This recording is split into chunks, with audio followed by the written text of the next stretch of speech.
The theater isn't the only place on campus with stories. In fact, the most famous ghost story is about the woman who haunts the dorm with her name on it, Mary Mayo Hall.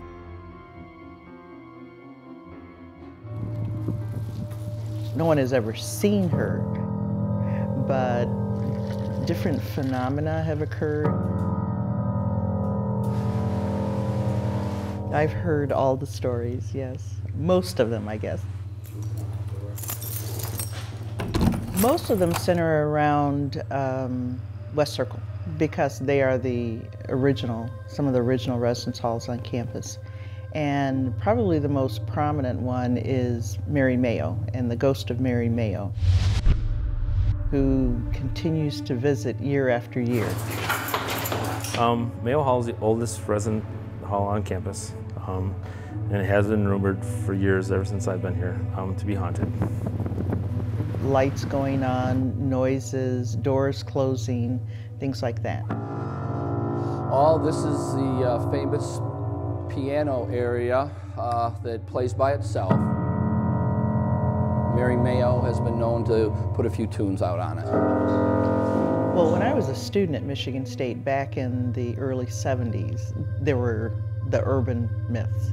And the students that lived in West Circle would talk about the ghosts that were over there. We're sitting in Mary Mayo Hall, MSU campus, main campus, and we are in the room that houses her picture with a lot of folklore behind this room. Her picture is above the fireplace here on the mantle, and the folklore about her is that she still lives here in her past life. Some of the things that are seen and said about her are temperature changes in hallways, shadowy figures in the dark, electronics, lights going on and off, just a lot of kind of supernatural type things with no explanation. It was freshman year, and me and my roommate, just one night, we always had heard weird stuff going on, but like we never just thought that it was anything to be worried about. Unofficially, this is the Mary Mayo room. We were sleeping one night. It was just a regular school night. There's some pretty scary areas in the basement area because they're not your typical basements. Oh, just stories, sightings, noises, things that go bump in the night again.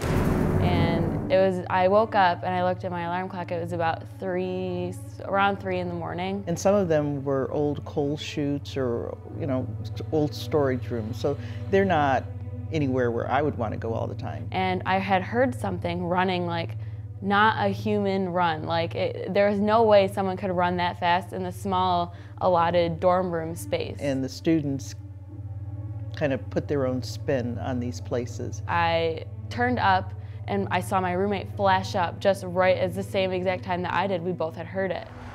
Gentlemen? And I saw a black shadow figure of a man walking to our window because our beds faced the window, and it just flat out disappeared at the window. I looked at my roommate and I was like, did that just really happen? The history goes back to the origin of the campus and some of this is the hallowed ground. Situations like that continue to perpetuate the urban legends. And my office sits in this building, so I have an ear to the weirdness. Yeah. So what do you think about the ghost radar saying your name? That was kind of creepy, a little bit. Really hadn't had anything happen since I've been here. Yeah. I've heard all the stories and everything, but I never had anything personally happen to me. Oh, you've got a wonderful list there. Some of those things I hadn't heard, but most of them, they've been around for years. And I'm sure if you talk to my colleagues that came before me, in fact, I heard some of them from my colleagues that came before me. But when I was a student, the same stories were being talked about. Same stories.